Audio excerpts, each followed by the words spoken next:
Hello, everybody. Another week, another MBT webinar.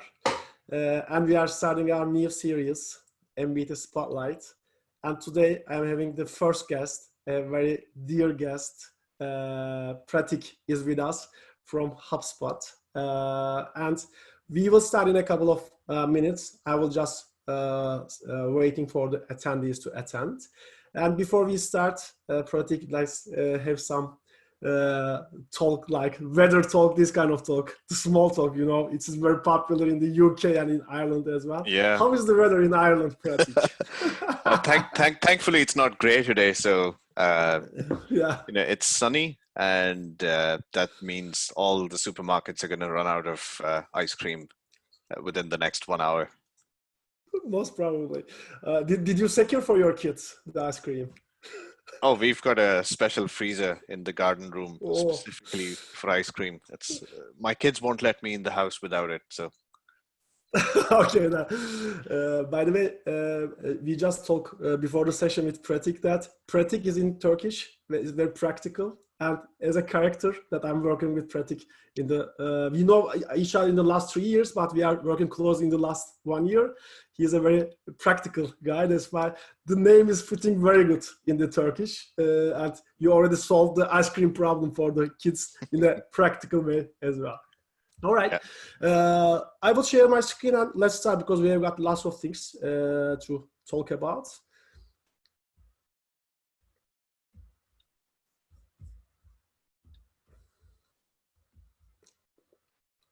Yeah.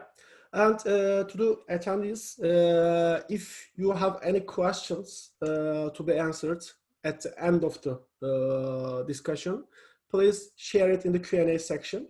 We will try to address all of them at the end of the session. And within the session, in each part, we will be also asking some questions and getting insights from you. At this point, you can use the chat and you can write chat, and we will try to make it more interactive way. Prateek, welcome again. Thank you very much for accepting me. This is a new format for us, and I want you to be the first guest, and you accepted in a second. Thank you very much. Before we start, can we get to know you and a little bit? I know everybody knows HubSpot, but I also want to hear the HubSpot from your point of view as well. Yeah, who is Prateek and who is HubSpot and what's HubSpot doing? Yeah, no, thanks for having me here. I think it's very exciting. I wouldn't miss an opportunity specifically because, Turkey being one of the most prominent countries of interest for us at the moment. HubSpot, I think it's a chicken and egg situation. Some people think we're a tech company. A lot of marketing people think we're a marketing company. So it depends what side of the table or what part of the organization you're with. A lot of marketing managers, marketing directors, they've done their inbound marketing certification. They use a lot of HubSpot content. So they identify us as, and I get this quite often on the phone, you're speaking to someone, they ask me, where do I work? And I tell them I work at HubSpot. And they're like, that academy. I'm like, yeah, that academy is where I work. If I'm speaking to a CTO, they call us the marketing automation platform. They think of us as a CRM. So they're both right. So HubSpot is essentially a marketing, or let's just say it's a marketing firm that's backed very heavily by some very good technology. So every piece of software that HubSpot sells, whether it's the sales module, the marketing module, the CRM, there's a principle, there's a theory, there's a methodology, whether it's the inbound marketing methodology or whether it's the contextual marketing methodology, or why video is a game changer in the outreach format. So before the software comes out, there's actually a team of marketing people that sit down, that discuss, what do we do from our 9 to 5? What kind of software will make our life easier and help us reach out to more people, more prospects? So there's a lot of research that goes at a marketing level, and then our awesome engineers build a piece of technology that actually helps these marketing methodologies to breathe and live and be alive and be offered as a piece of software. So that's what HubSpot does. I personally myself, I look after the Middle East and Africa region. So about 60 odd countries. I was the first employee at HubSpot for the region. It's been very, very interesting. It's so interesting. Yeah, I cannot imagine. I have to, I have to let in a little bit of a secret. 5 years ago, if you asked me the difference between a web design agency, a PR agency, and a marketing agency, I wouldn't have known. So I come from a telecoms background, so I know everything about interconnect billing agreements between different telecom operators and governments. That's my background. So it's helped me quite a bit when I came into HubSpot. I've worked as a product manager, so I know how products are built, what kind of processes go into them.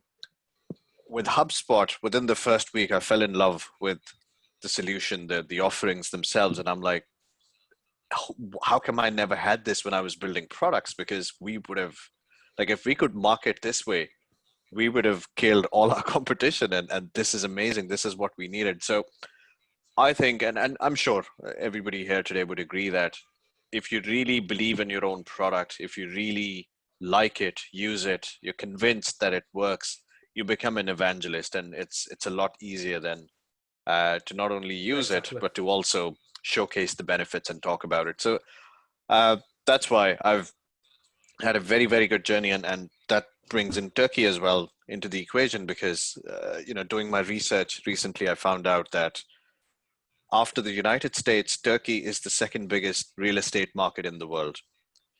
So when normally it doesn't come into nobody thinks that it would be there unless you actually go on Wikipedia or start pulling out dashboards. Like to a normal person, you ask them, okay, the United States is the biggest real estate market in the world. What's the second biggest?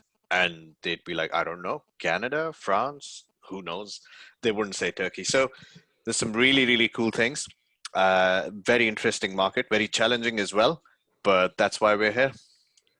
But by the way, it's very interesting because we have got attendees from all over the world, but also from Turkey. I know that the Turkish people are laughing now a little bit because the property market being that big is kind of a problem within Turkey, especially in the terms like when we need digital transformation or when we need investing in technology.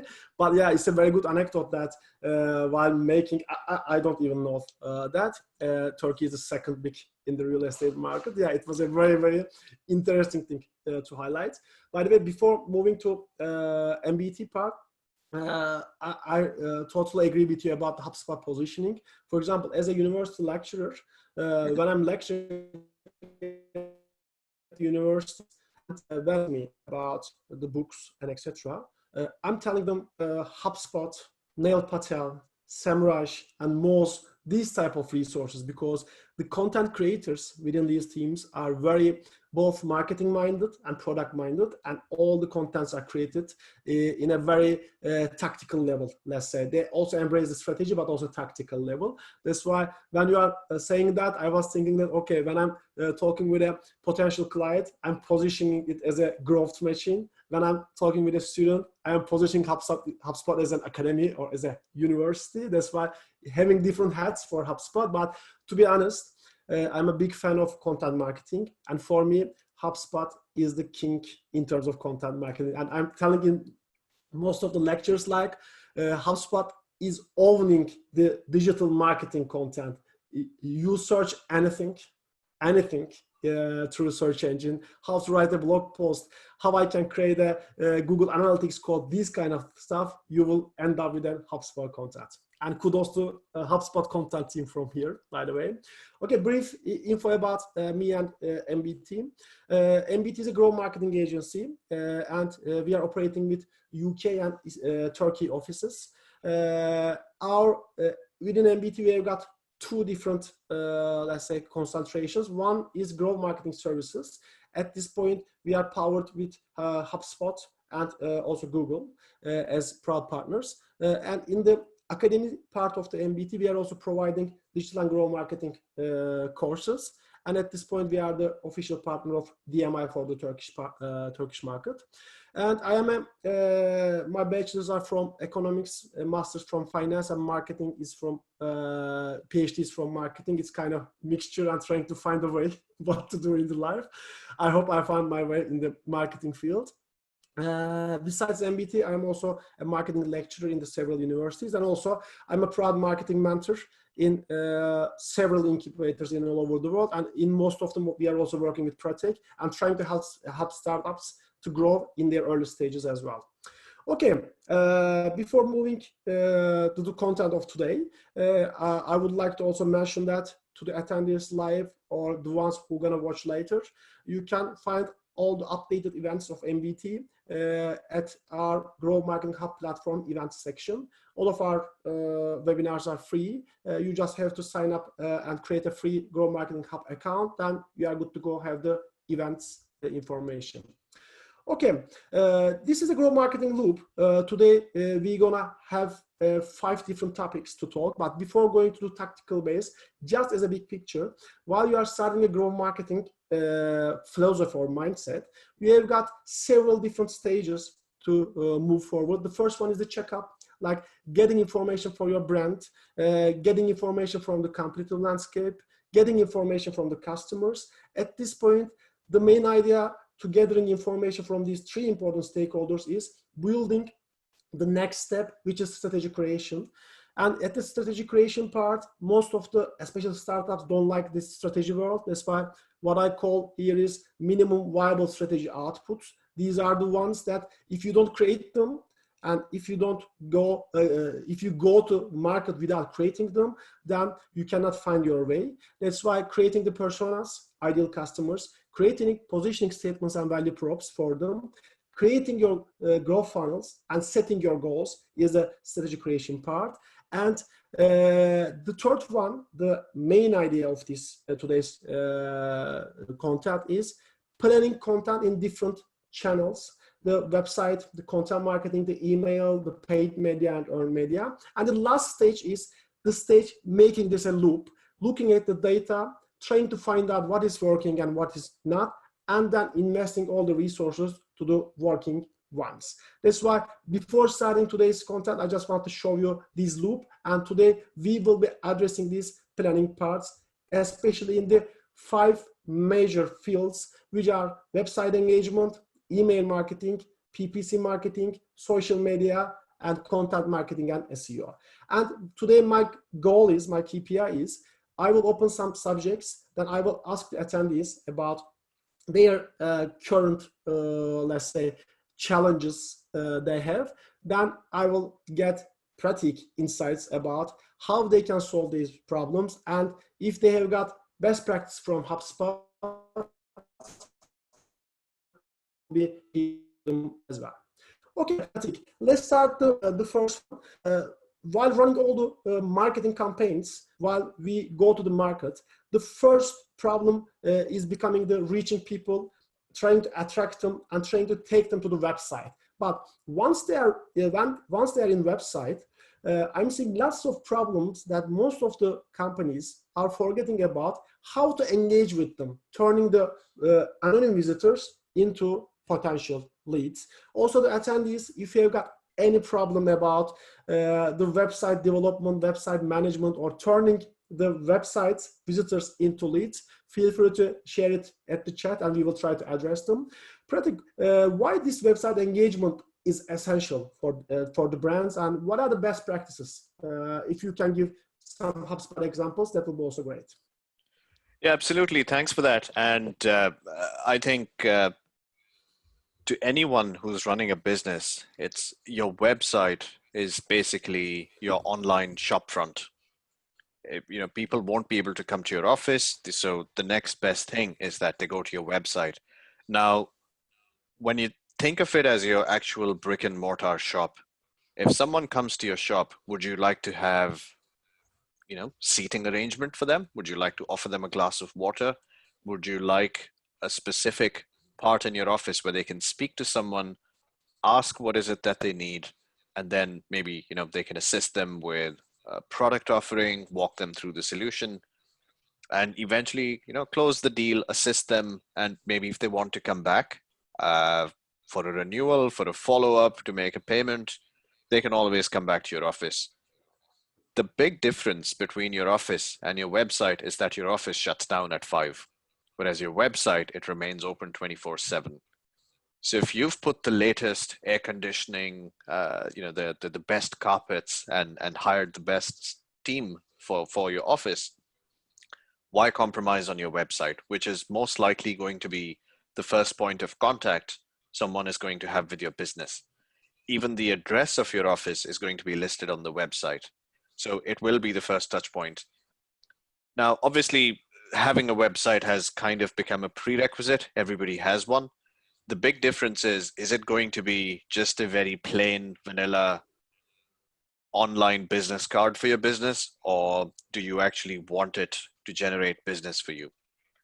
If you want it to generate business, and while I talk, I get carried away, so I have to tell this to people. So if you, in the last 1 week, have seen a website that was absolutely phenomenal, that was really, really good, and you kind of left a mark, put that in the comments. On the other hand, if you've also come across a website that was absolutely horrible and you were like, who made this site and why does this exist? Put that in the chat as well. And we'd be happy to take a look at it and use a real life use case. So going back to the website, what are some of the most common websites that we go to? So I think all of us go to, let's say, Amazon. We all do online shopping. There's a lot of research, a lot of investment, and a lot of constant upgrade that goes into something like Amazon, where the UX or the user experience is paramount. They want to remove as much friction as possible from your experience. So if you remember, if we go back 5 years in the history of the websites, every website used to have a button or a form that said, click here to find out more, or click here and somebody will get back to you if you're lucky. And if we get the email, it's being constantly, more and more sites are going for something like a chat where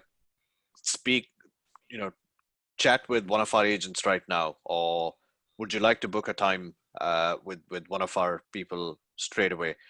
So I think user experience becomes paramount. The second is tracking a user's behavior. So if I'm a first-time visitor on your website, should I be shown a very compelling offer that makes me stick around? On an average, people spend less than 10 seconds on a website. They literally go to a website, go, nah. It's the human being, our attention span is reducing with every passing day. A good example of that is when we go to watch a movie, even we go with the single aim of going to the cinema and watching a movie. While the credits are still rolling or the banner is still coming up on the screen, what do? Pull out our phone and check our social media in those 35 seconds that we have. Because, that's 35 seconds wasted. We have less patience and we want to utilize and multitask a lot more. The same with websites. If there's nothing compelling, if there's nothing engaging, people are going to come to your site and they're going to leave in less than 5 seconds. They'll just look at, I don't know, it says fill a form. No, I'll go somewhere else. So make sure, you only get one chance to make a first impression. Make sure it's a solid one.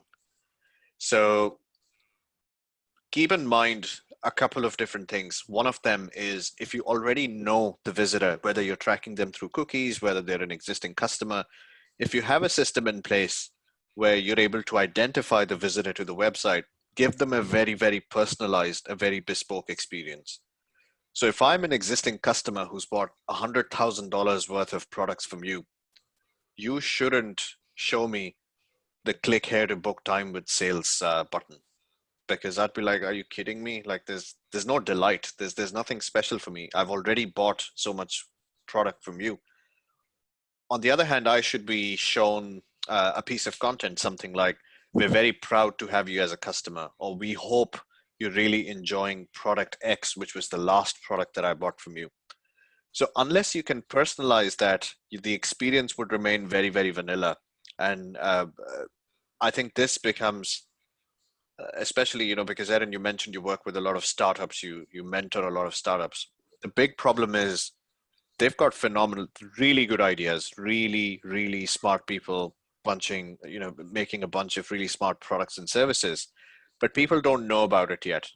And unless you can have testimonials, unless you can have case studies or used cases, it's very hard to put, as a customer, to put your trust in a brand new product that's still in its startup stage.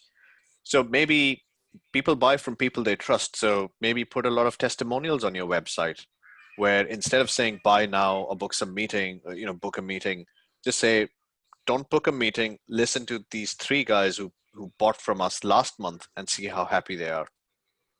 So depending on what you're trying to do, whether you're a startup, whether you're an established business like Amazon, despite being the market leader, they continuously, if you track their website month on month, it changes, the flow changes, they keep experimenting with new UX parameters. So I would say don't leave it in the hands of destiny for people to find the good stuff. They shouldn't have to dig the good stuff in your website. We all know it's in there somewhere. Human beings they're losing their patience, and people have less and less patience. They want to be presented with what's most relevant to them straight up within the first 10 seconds. So that make sure your business, your website is doing that. Thank you very much. By the way, I didn't want to interrupt you, but I am taking notes while you are talking. And I really love your approach, because Prateek has an approach that he never puts HubSpot as a product placement within anywhere. And he's only saying what you should do, but he's confident you will find HubSpot at the end while you are trying to find your way. I really like that approach. By the way, yeah, if you visit the HubSpot website, we'll have something that you need, so don't worry about that. Exactly. That's why having a product like that, that's why you are only talking about marketing. And thank you for this one. But for the attendees who are willing to know the HubSpot, I will be also giving a couple of things how Mbt is using HubSpot. First of all, for the website engagement part, Prateek, you are absolutely right, because when I am working with the startups or scale-ups or enterprises, when I see a problem in the data about this conversion rate optimization, that means that they are having traffic, but they cannot turn them into the next step, whether having a lead or making them paying customers. When we go in-depth analysis, we see that their lack of personalization. That means that they are not personalizing their offers. Sometimes the problems are the landing pages. They create landing pages, but landing pages are very generic. They are not speaking to personas. Sometimes we found out that, they have a compelling content on the page, but there is lack of call to actions, or that means that people are reading this content, but they cannot find their way for a next step. For example, for the HubSpot content team, one of my favorite is if you end up with a HubSpot blog post, within the blog post, you're going to have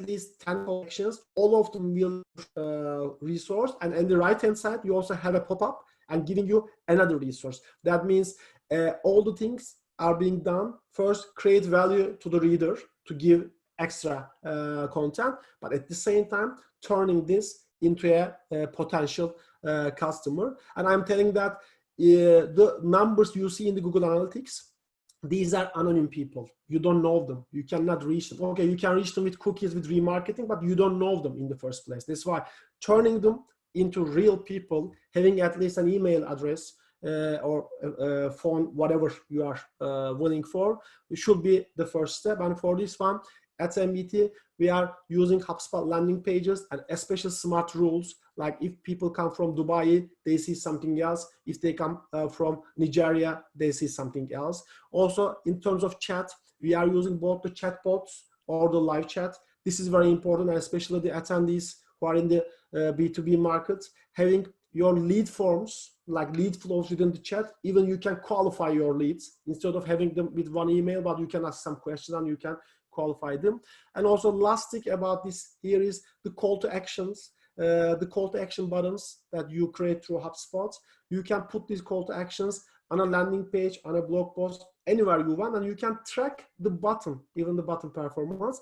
And these are very vital because, as Prateek told, even HubSpot, even Amazon is currently making like hundreds, thousands of tests real time, and even one button color, one change in the button place will means a lot for the companies. That's why all these things, first of all, the attendees, you should keep in mind that website engagement is vital. You should turn them into potential users or potential customers. And when you are doing that, if you are using HubSpot or willing to use HubSpot, you can use landing pages, chats, forms, and call to actions. Okay, let's move to the second one. Second one, the email marketing. Before I'm asking you the question, I have a problem with email marketing and SMS marketing. The problem is, oh boy, I don't like where this is going.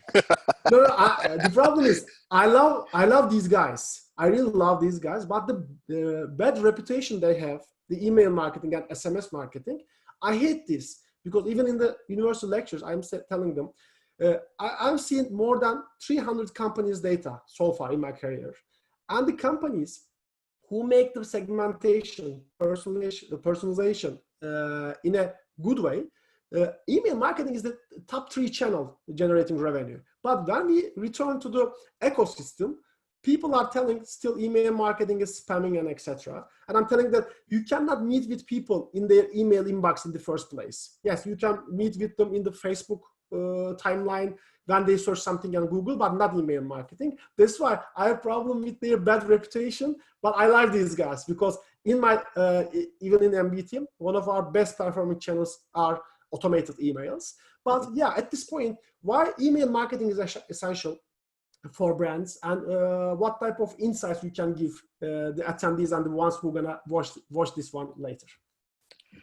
Yeah, no, absolutely. I think we've all, I think it's absolutely safe to say we've all been victims of spam.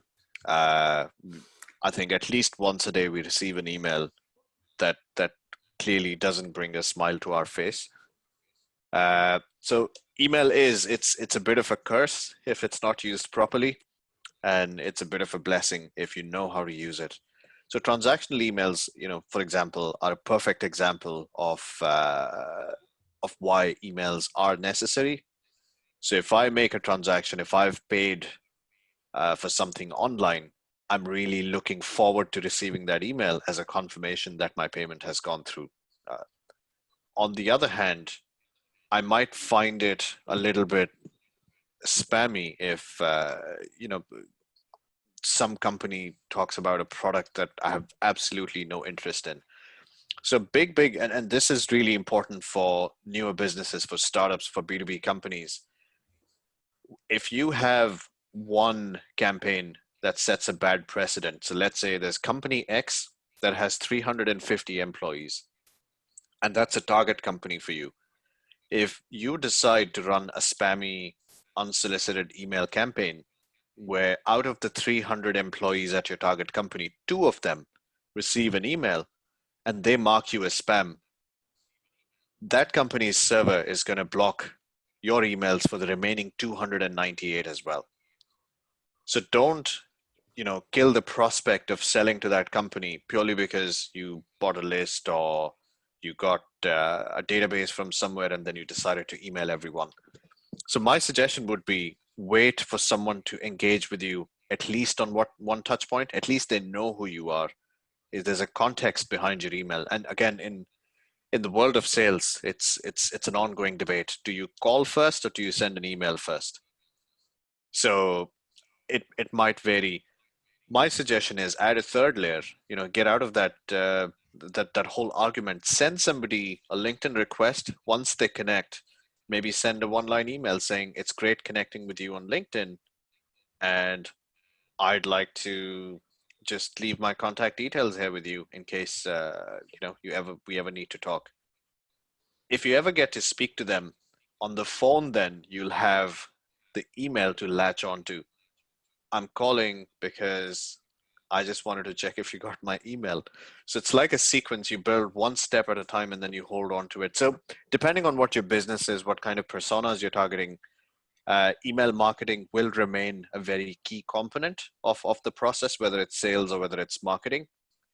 Some of the best practices around email would be, I'd actually talk about not sending an email and when not to send an email. A very, very classic use case here would be, if your company sells a product or a service where a complaint can be raised, and you have a system where you've got tickets from customers who are unhappy. Now, I'll give you an example. I bought, let's say, a mobile phone from a particular company.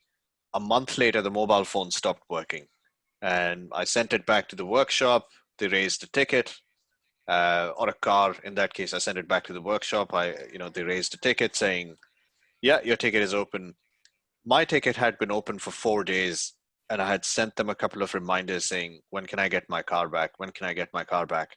And they didn't respond. At this stage, I'm a very unhappy customer who's not getting the right amount of service. Guess what?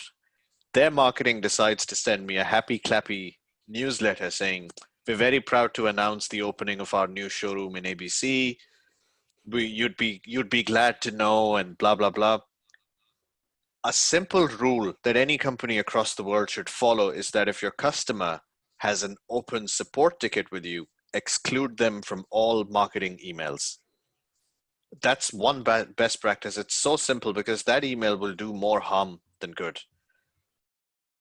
If you have a support system in place right now and it's disconnected from your marketing, I would request you all to kind of look at, do you have that exclusion implemented or set up in your company?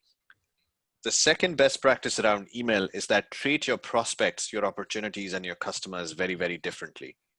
If I'm an existing customer and if I'm getting a newsletter or any email from you, it would be really nice if you to acknowledge that I am a paying customer and I'm just not part of your regular newsletter campaign. So there's a smart rule feature within HubSpot that allows you to send different content to different recipients based on their life cycle with your company.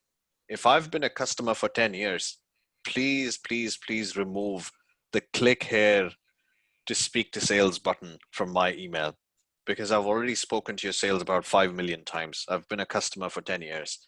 So maybe add an extra button of delight in that email saying, "We're so happy you're reaching your 10-year customer anniversary."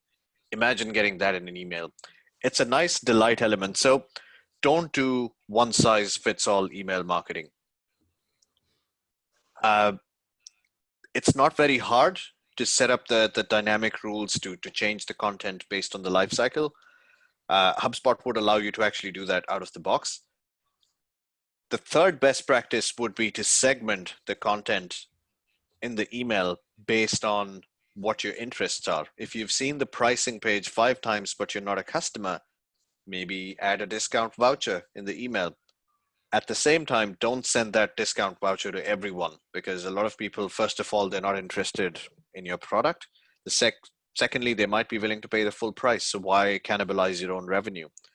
So putting people in different lists based on their behavior, who's looked at my pricing page, who's looked at product number 3, who's downloaded a particular case study from my website, would allow you to segment these people. And then within a single email campaign, you'd be able to show them different content. So that makes a huge, huge difference, because one size fits all marketing, a good example of that would be a legal firm. A legal firm would have all kinds of different segmentations. They'll have people, who have domestic cases, corporate cases, IP infringement, financial fraud.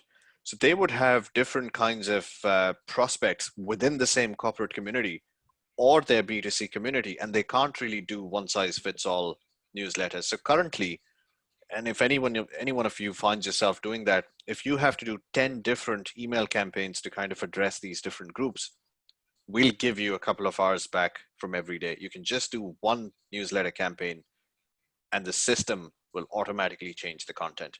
I think if you're doing these 3, you've got email marketing, you've got a handle on it and you're doing it right. Thank you very much, Prateek. They were very, very tactical based, and I really love them because it's just like kind of you can use them tomorrow in your daily operations. And to add something that you spoke, again, it is going to the personalization part. It is because the marketing, the ultimate aim of marketing is personalization. That's why all the channels that we are using, it is going towards personalization. And from the tactics you have given, at Mbt we are already using the smart rules, and also I really like adding emails in the workflows. It is like if creating a workflow, like if somebody subscribe you, then visit this page, send this email. After 3 days, send this email. These kind of automations and workflows enable the marketers to personalize the content. Or if someone download your use case, and if this use case is related to, let's say, banking industry, then sending the follow-up email, if you are automating it, send it other related resources that are related to the banking industry. That's why both the generating the leads and following up, or creating your own lists, these are very, very important thing, especially while using email marketing. And when you segment, when you use your lists, and when you use these kind of smart rules for personalization, at the end, you eventually see that the email marketing will be working one of the best channels for you. By the way, we've got one question at this point we can address. The question is, how do I know if I'm marked as spam? Is it under soft bounce rates or hard bounce rates? It is, I can answer if it's okay for you. Go ahead. In the HubSpot, you see the spam in a separate field. You can see which email, which recipient marked you as spam, and you should not having so much spam labels, because that will show you that you are sending emails to the ones who don't know you. In terms of hard bounce, it is most probably this email doesn't exist anymore. They left the company. Soft bounce can be a temporary problem, and if you are having soft bounces, you can even like use HubSpot to send them again or not send them again. But yes, we can classify like this, and you can see all of them in the HubSpot in separate folders. Okay, let's move forward to our third channel, the paid channel. It is the channel where we spent money. It is the channel where the Google, Facebook, LinkedIn, Twitter are taking money from our credit cards, let's say. First of all, why are paid campaigns are important, and what type of best practice, or what type of tactics we can give to the brands, even startups and scale-ups at this point? Yeah, so I'm actually going to tell a little story here instead of talking, into technical stuff about what is PPC, what is SEO. So it's actually two different examples. How many, if you want to put it in the Q&A or the chat, how many people have ever bought a washing machine?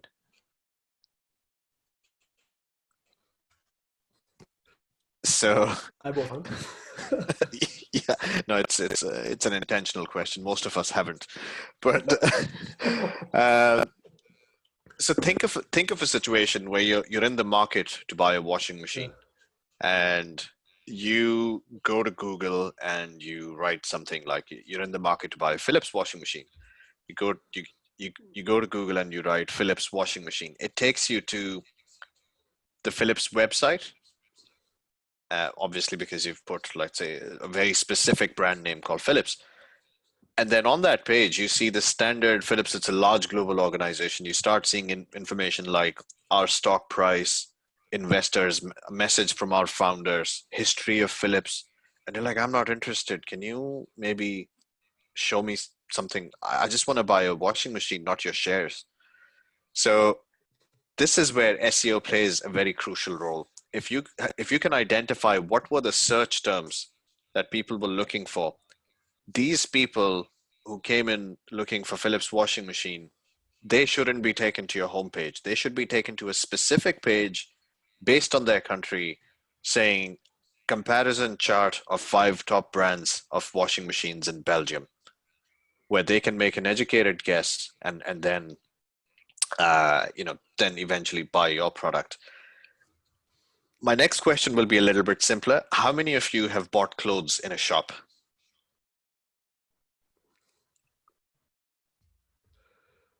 We've got So very silent attendees today. no, no, no. Okay, we are having some raising hands. Yeah. Okay. So there's two kinds of salespeople in a shop. When you walk in, there'll be one person who'll walk right behind you and go, "Can I help you?" And you go, "No, that's fine. I'm just looking." And you ask them to go away. You don't want that intrusion in your shopping experience. There'll be a second kind of a salesperson who'll, you'll be looking at a shirt and they'll come and without asking, "Can I help you?" or something, they'd be like, is that for your dad or is that for your brother? And you'd be like, well, it's for my dad. Ah, okay. How old is he? Or is it birthday? Is it an anniversary? Very consultative questions about, like, is it for a special occasion? Do you just want to say thank you? Oh, it's for his birthday. Yeah, maybe I'll. If I remember correctly, there's a section over there that has special. That's new designs over there. Come on, I'll take you there. You'll very happily follow this person. It's the exact same with a washing machine as well. You go into an electronics store, and then there's one guy who says, "Oh, you're here for a washing machine? Here's Philips 942 model, the best. Just take this one." And you'd be like, "No, you probably get commission on that one. I'm not buying that one." There'll be another salesperson who'd say something like, "Oh, you're looking for a washing machine. Are you looking at front loading, top loading? Front loading. Okay. Are you going to use detergent or are you going to use washing liquid? Liquid. Okay, I see. Do you have kids? How many? Yeah, if you have kids in the house, you're probably going to run it every day. Let me think. I think based on what you're telling me, this 942 here might be the best fit." And you'd be very happy to take the 942 because now you've gone through the consultation process. How do we replicate the same buying experience on Google? Because no one, actually very, very few people would come in with a specific intent of buying your product, saying, "I want to buy, a growth design package from NBT this afternoon after 2:30. Very rarely would someone be so precise about their buying process. Exactly. What people would do is, so the fundamental difference between paid campaigns and inbound marketing is that you need paid campaigns initially if your business is new. If you're trying to get traffic, paid traffic is in a short-term period. It's a very, very good way to get traffic where you bid, you pay for specific search terms, you buy keywords, and then any searches related to that would lead to a link to your website or to your landing pages or to your content. The only problem with that is the moment you stop paying Google or Facebook or you stop running your AdWords campaigns, that link disappears. So that's why you need a balance between paid campaigns and organic campaigns that are going to stay there forever. So if you're a new business, I would highly recommend PPC because you don't have the authority. You don't have authority in terms of the traffic to your site. Always, when you start a campaign, two things to consider even before you start is how long do you intend to do it? And secondly, how are you going to measure the return on investment from whatever you're spending?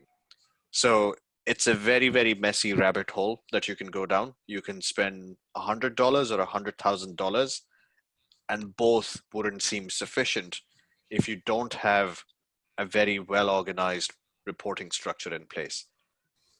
The first answer you have to give is to yourself. Are you doing this for traffic, for brand visibility, or are you doing this to actually get leads and customers?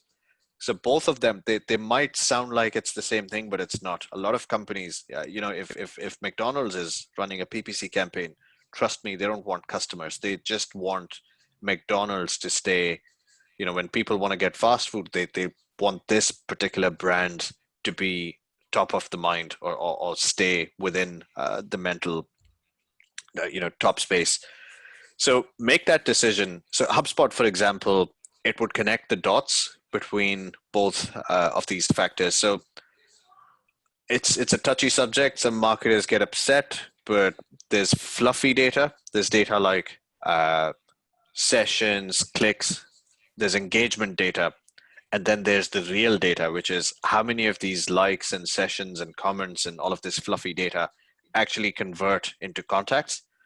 What are the names and email addresses or contact details of these contacts? And did they actually buy our product? If they did, what's the dollar amount associated with that product?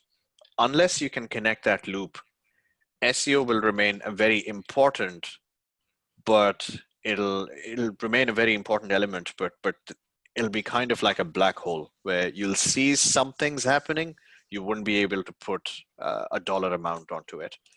So paid campaigns, very important, especially if you're a new business, if you're looking at quick traffic increase within a short period of time. Some of the best practices would be setting up an ROI report, understanding who you're going after. One absolute necessity, like if there's one good takeaway that I would suggest, is that when you run your PPC, when you run paid campaigns, there's a lot of spray and pray happening within the paid campaigns as well. So if you're a dermatologist and you have a clinic and you're looking at targeting people within your city, don't just target everyone. Even within paid campaigns, you can use lists from your CRM and track people who've exhibited a certain behavior. So if you're spending money, make sure you're spending money on someone who's worth chasing.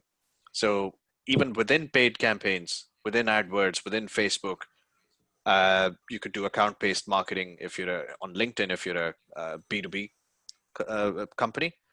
If you're doing B2C, only target people who've seen your pricing page twice but are not a customer. Show them the offer.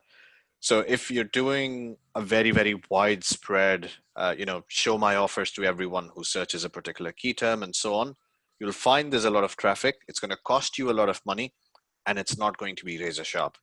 So I'm happy to, after this session, or if you're watching this offline, once we're offline, feel free to reach out and I can suggest a couple of best practices on how to reduce your paid spend while increasing your revenues.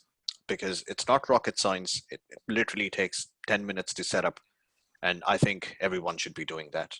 And it saves innocent people like us from being spammed with irrelevant links as well.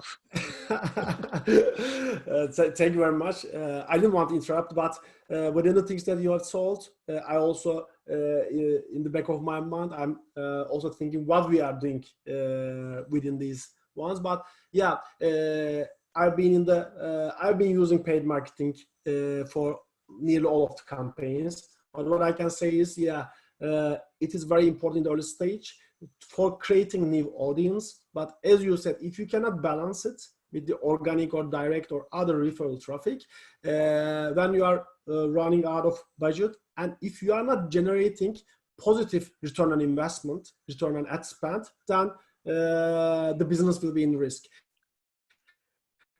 That's the fact I can suggest for any type of company, most probably you will not be the McDonald's, you will not be the Coca-Cola, you will not be going only for impressions.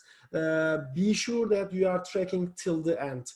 For example, one of my best favorite features of HubSpot is once you have a customer, and once this customer come from a paid campaign, let's say Google AdWords, you can even track from which keyword this customer is converted.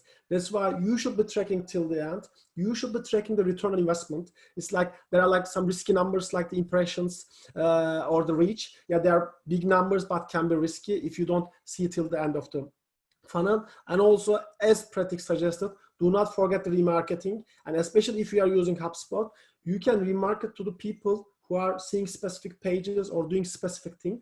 Because in HubSpot, when you create lists, for example, you create a list for the ones who sees your pricing page but didn't buy the product.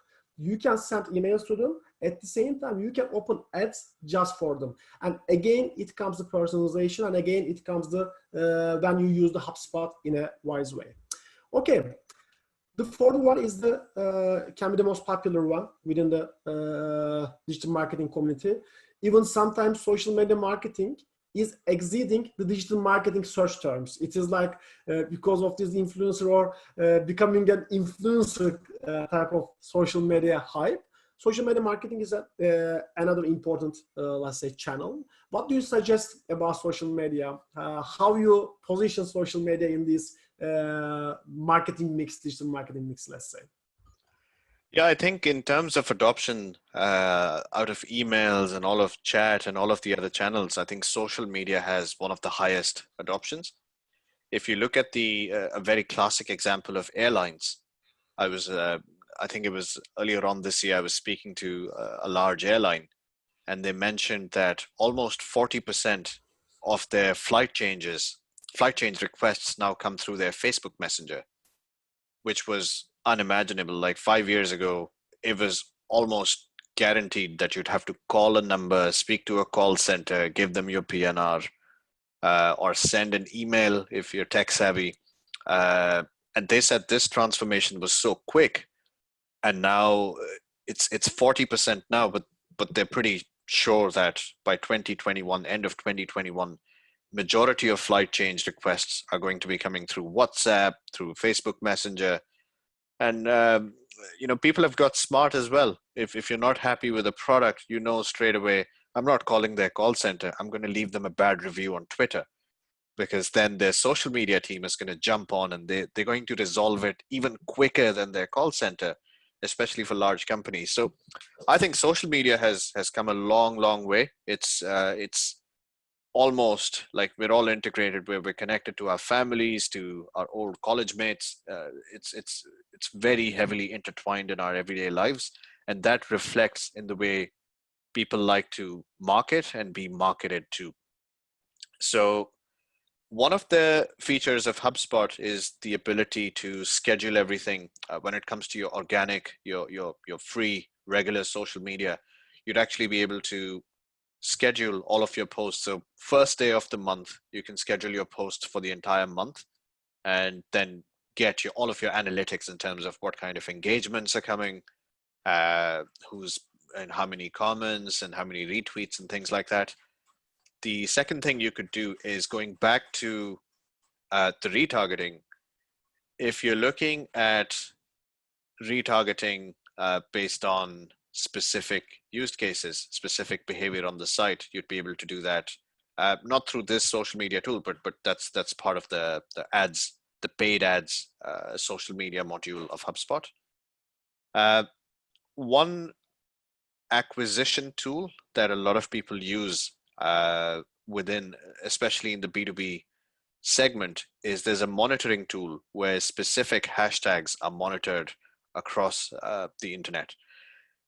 So if you have a competitor and you're tracking them, or if you're tracking your industry and somebody says, really unhappy with hashtag ABC, if somebody is at a very emotional stage where they're very unhappy with the product, and they're so emotional that they're actually going on to the internet and writing something about it, this post is going to, if you're tracking that hashtag or that company, that post is actually going to show up in your monitoring feed, and you can respond to that with, oh, we're very sorry to hear about your experience with ABC, who's our competitor.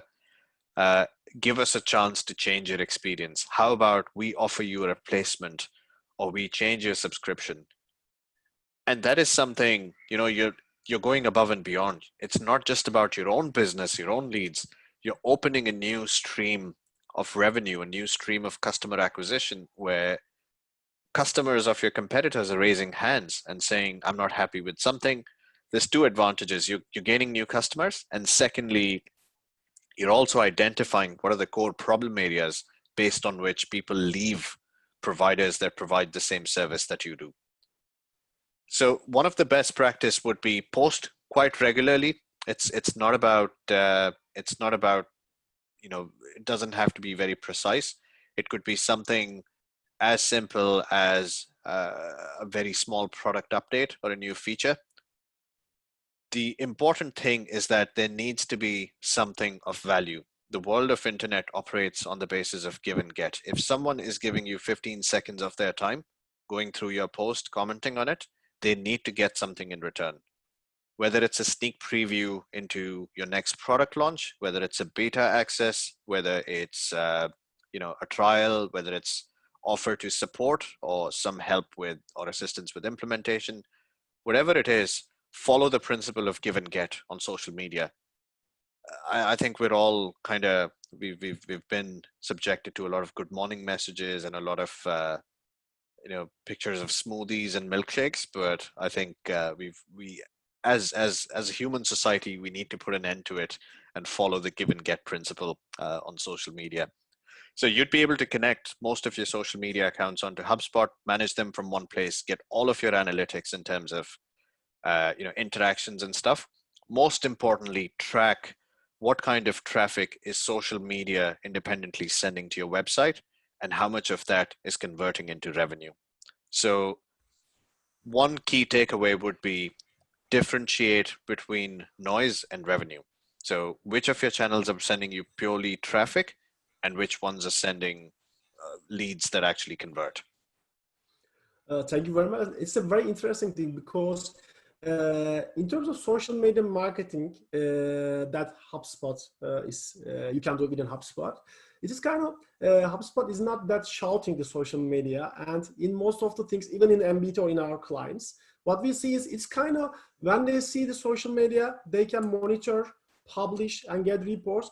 It's kind of, do HubSpot have this? Because we know that in the monitoring, in publishing, there are like lots of companies, but HubSpot really by labeling themselves as a marketing, sales, and service suite, it embraces everything. And it is really interesting because in most of the times when I'm presenting HubSpot to a current or potential client, I'm showing lots of stuff, and I'm saying that and one more thing, you can monitor your competitors, you can publish it, and you can report all the stuff from here. And it's becoming kind of side dish one. It is really, people are not expecting that, HubSpot is also doing that stuff.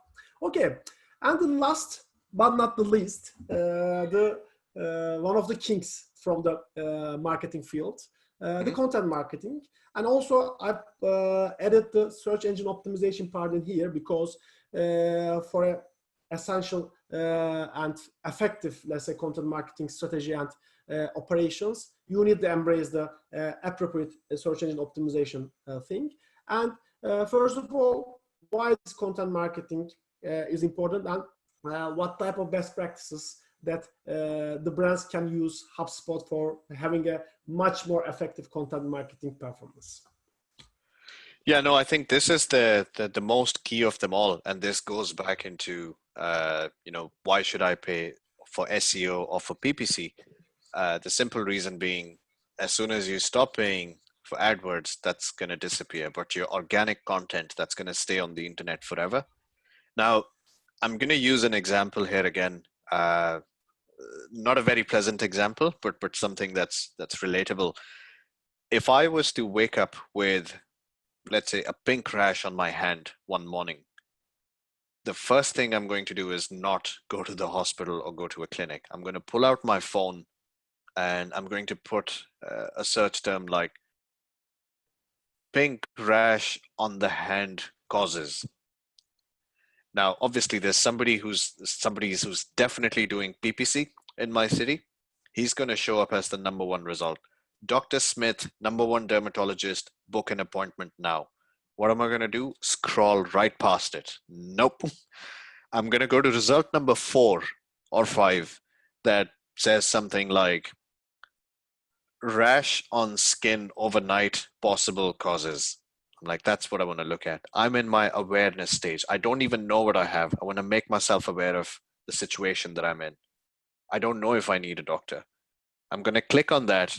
As soon as I click on that, a list pops up, simple one page that says, there are 5 most probable causes for the rash on your hand: detergent allergy, food allergy, insect bite, and a couple of other reasons. And at the end of it is the compelling call to action. They've got my attention. They've given me the information that I needed. So it's a give and get happening right now. The button would say, click here to access the shade chart and click the exact shade of pink that you have so we can pinpoint it a little bit more and tell you what it is. when I click on that button, it asks me for my first name and email. I'm sitting in my bed, I'm barely awake with a rash on my hand. I'm giving them my phone number as well if I need to. I need to access that piece of information. Now I give them my first name, my email, I get in, I go on to another chart which says pick a shade of pink. I pick a specific shade of pink and it tells me this is most likely because of detergent allergy. Please check if you've changed your washing powder within the last fortnight. Thank you very much. That's the end of our transaction. 48 hours later, I get an automated email saying, we hope you're feeling better and the pink rash on your left hand with a particular shade that I had chosen has now receded. If it hasn't receded, this could be something very serious and you need to see a dermatologist. Click here to book a meeting.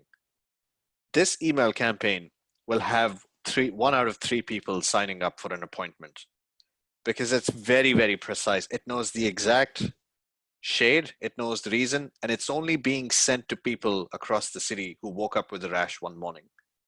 So on the other hand, the other dermatologist who probably paid $50,000 that month on PPC, showing up on every search saying #1 dermatologist, will he get 100,000 hits on his site? Most likely.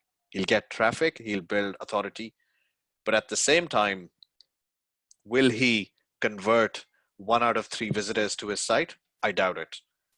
So the other person who actually went through the process of creating this shade chart, this one-page document that gave the symptoms, this is what content marketing is. Someone had to sit down and create this content, put it on a website, make it go out on the internet, and then tweak it for it to be found.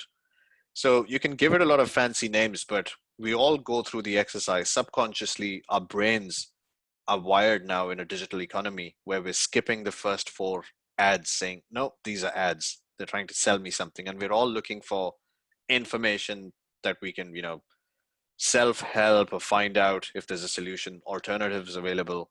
So content marketing, and this is going to stay forever. It's independent of your PPC and stuff. So I would lean very, very heavily, irrespective of your industry, irrespective of whether you're B2C, B2B, I would make sure there's a dedicated effort to creating good quality content that answers questions around the product that you're trying to sell or the service that you're trying to sell. There's a tool within HubSpot that actually the SEO tool that allows you, it's a very classic situation at the moment, and I'm sure a lot of you will relate to it. A lot of marketing teams write blogs, they write a whole bunch of content, and for the next 6 months, their entire effort is how to make it rank. With HubSpot, it's the other way around. We build a content structure first. We look at what are the things our customers might be asking about. How many searches for that are happening in a particular country? Should we actually write about it or not?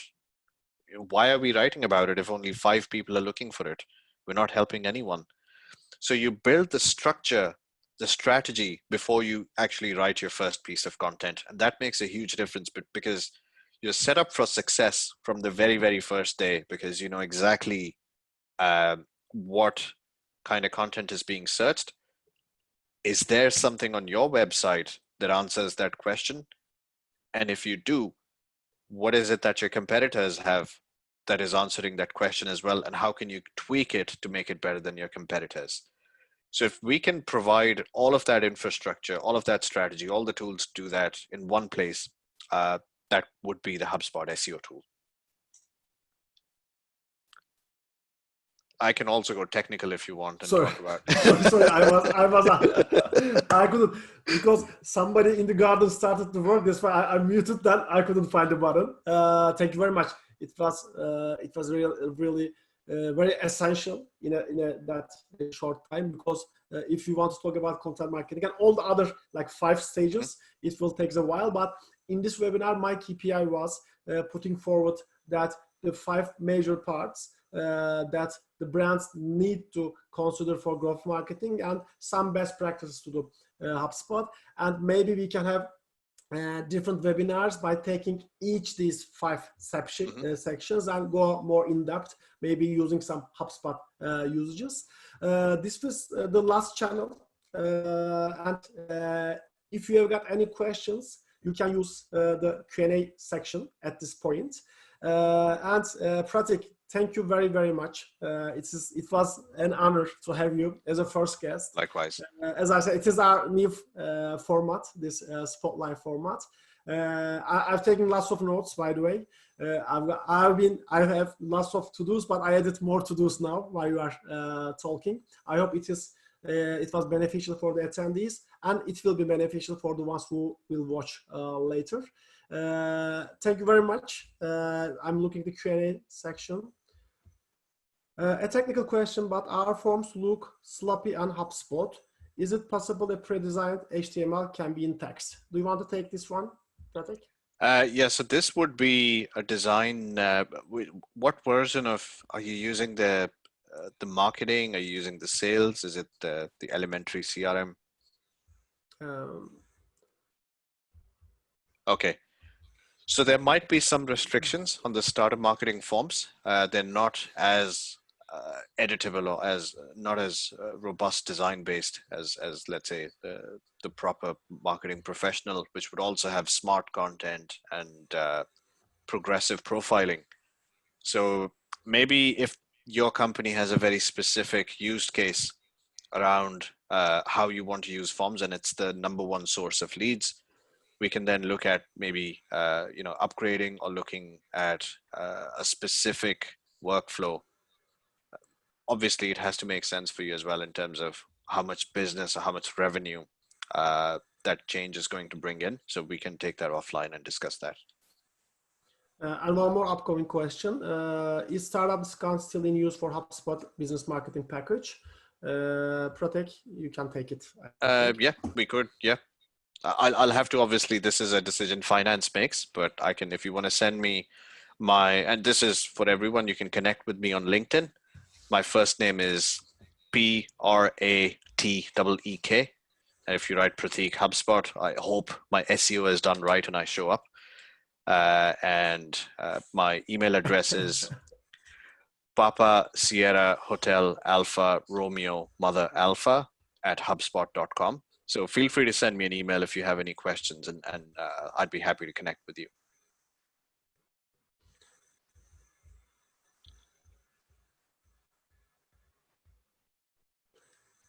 Okay, I think we don't have any upcoming questions, and we are already over 1 hour.